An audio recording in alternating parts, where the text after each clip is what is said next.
Nós estamos nesse clima de divisão da área, né, das áreas onde o povo ia morar, dando os limites para cada um, para que ele se estabelecesse, não tivesse nenhuma briga, não tivesse nenhum desconforto. Bom, cada um já sabe sua área, vai para lá e vai desenvolver a vida, não é? Já vai manter também esse território como parte do território de Israel, era o nome, né? Israel, o povo de Israel, as tribos de Israel, este era o nome e esta era a sequência.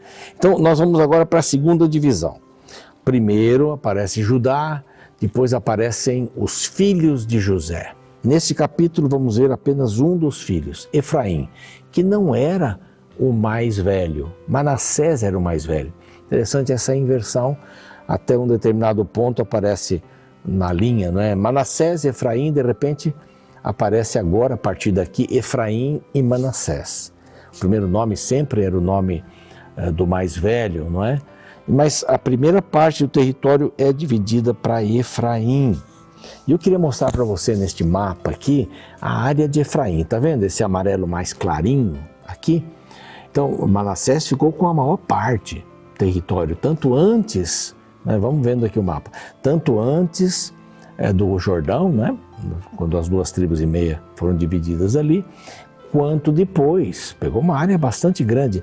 E tanto Efraim como Manassés reclamavam que a área era pequena, que eles queriam mais terra, eram mais populosos, eram tribos maiores, mas havia tribos do mesmo tamanho também.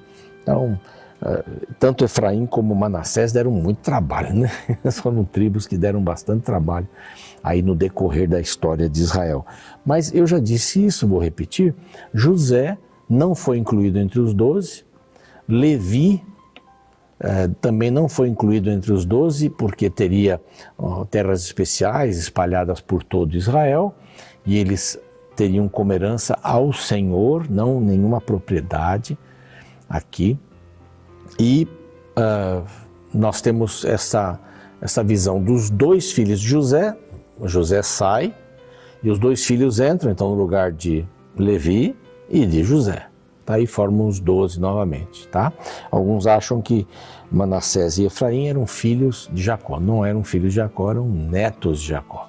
O filho de Jacó era José, que não entra aqui, mas os filhos entram nesses 2 lugares que eu mencionei. Bom, aqui no mapa, vamos voltar ao mapa lá. Esta partezinha, então tem as cidades ali, Betel, tem Ai. Lembram-se que a segunda batalha do povo de Israel foi Ai. Perto de Betel, eles fizeram uma barreira ali entre Betel e Ai para que esse povo não fugisse para lá. Eles não fazem divisa com o Jordão. Manassés entra naquele pedaço do Jordão. Eles não têm nenhuma parte de mar, nem do Jordão aqui. Tem rios ali no meio deles e tal, mas essa é a divisão deles. Aqui vem falando detalhes dessa divisão. Eu não vou passar aqui lendo com você, mas esses detalhes são importantes. A partir do verso 5, os limites da herança dos filhos de Efraim, segundo as famílias, aí vem falando tudo. Mas a partir aqui do verso 10, ou o verso 10 é o último verso, né? Mas a partir do 10... quer dizer, nesse caso aqui, mostra uma situação muito triste em relação a Efraim. Triste mesmo. Olha o que está escrito aqui, que eles não expulsaram os cananeus da terra. Essa era a obrigação. Josué dá aquela varrida, toma o território. As pessoas, Deus disse, matar a todos, tirar todos dali. Eu já expliquei isso várias vezes, né? Ali estavam os representantes de Satanás, propriamente ditos, representantes de Satanás. O julgamento já foi estabelecido por Deus. Vocês não têm mais condições. Então saiam, porque vocês vão destruir o meu plano de ter o meu povo nestas terras, que receberão outros de outros lugares, aliás, estrangeiros, vão conhecer, porque tudo vai dar certo aqui. A lavoura vai dar certo, a colheita vai dar certo. Os reis seriam sábios, como Salomão, que dependia de Deus. Depois largou aquela confusão, o reino dividiu e aí foi uma bagunça. O reino do norte, com sede em Samaria, uma bagunça tremenda, tanto é que ele foi destruído primeiro. dos 27, aí 28, não me lembro bem, reis, nenhum serviu a Deus. Pois eles já colocaram lá os sentinelas na divisa para não descerem para Jerusalém, para o templo. Fizeram lá uns bezerros não, uns animais lá, uns touros de ouro. Vamos adorar esses deuses aqui. Esses são os nossos deuses, não vamos lá para Jerusalém. Que absurdo. Aí alguns fugiram, foram para lá nessa altura. Mas aqui, muito, muito grave. Eles não expulsaram os cananeus. E termina depois a gente lê o meio, mas termina esse verso, ali o porém, sujeitos a trabalhos forçados. Então eles pensaram assim, vamos perder esse povo, mão de obra barata ou gratuita, vão ser nossos escravos. E não era essa a ideia de Deus, que esses povos conquistados fossem escravos, não era essa a ideia. A ideia de Deus é que eles fossem eliminados, para que Israel não tivesse deuses, para outros deuses no meio de casar com as filhas deles. E aconteceu exatamente isso. Você acredita? Aqui Efraim já dá o exemplo. Não expulsaram os cananeus que habitavam em Gezer. Assim, habitam eles no meio dos efraimitas até o dia de hoje, quando foi escrito aqui, lógico, não é até o dia de hoje, mas quando foi escrito, porém foram sujeitos a trabalhos forçados, como se fosse uma desculpa. Não, são trabalhos forçados, eles estão por aqui. O problema de Efraim, Efraim se entregou à adoração de ídolos e à ganância, porque eles começaram a pedir mais terra, e nós somos especiais, somos filhos de José. José finalmente é que arrumou a terra de Gósen para o nosso povo crescer e tal, foi um homem de Deus e tal. Não viva do passado, não viva dos seus ancestrais do passado assim, não. A história é importante para chegar até você, como experiência, não viva disso sem viver a experiência deles. Há pessoas que elogiam os que já passaram, os que já morreram, que foram grandes homens, grandes mulheres, grandes, mas não vivem aquela vida. É o mesmo problema de Satanás. Ele queria ser igual a Deus, não no caráter, mas no poder. E deu o que deu, né? Você sabe disso. Então esse é o grande desafio. É olhar para o passado, eles olharam para o passado, mas são os grandes, etc. Ganância. A ganância não leva a lugar nenhum, a ganância divide, a ganância separa. Ganância é eu querer ter o que você tem. Não é nem eu querer ter o mesmo que você tem, eu quero o que você tem, para que você não tenha mais. Isso é ganância. Ganância é eu ficar com tudo. Você não tem mais, e eu vou ter o que você tinha. Você entende isso aí? Isso é ganância. Ganância não é a qualidade cristã. A qualidade cristã é altruísmo, é repartir. O outro também é importante, é seu irmão. Um pouco de mim está no outro, um pouco do outro está em mim. Então, somos irmãos. Eles eram um povo ganancioso e ficou entregue aos ídolos. Olha, as mesmas características dos cananitas. As mesmas características dos cananitas entraram dentro dos arraiais de Efraim. Tem mais coisa.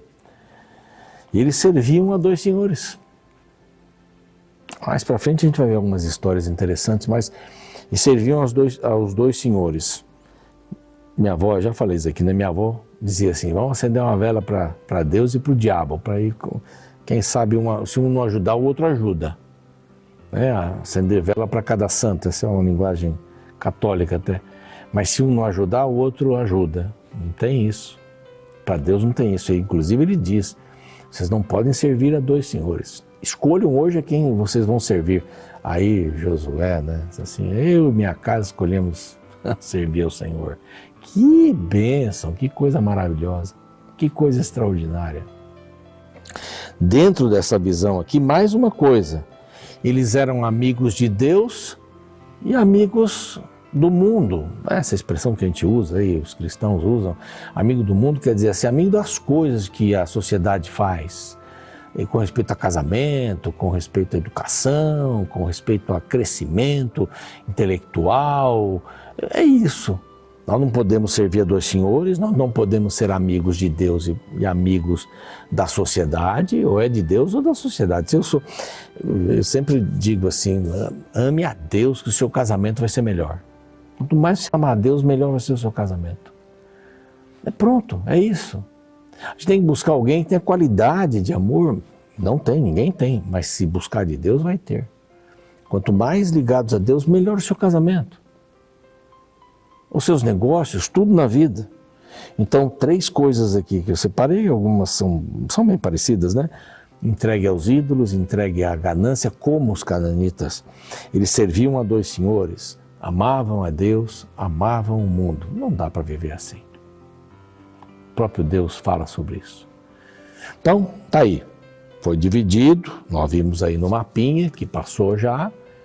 Efraim teve o seu território, mas criou alguns probleminhas. Manteve minha avó também dizia, um rabinho do diabo. Um pedacinho do diabo ficou lá. Ela dizia isso, né? E é mais ou menos verdade. Manteve o ponto, manteve a cunha, ou manteve a rachadura para a cunha entrar e abrir mais ainda. Os cananeus fiquem aí, vão se casar com eles. Aí eles começaram.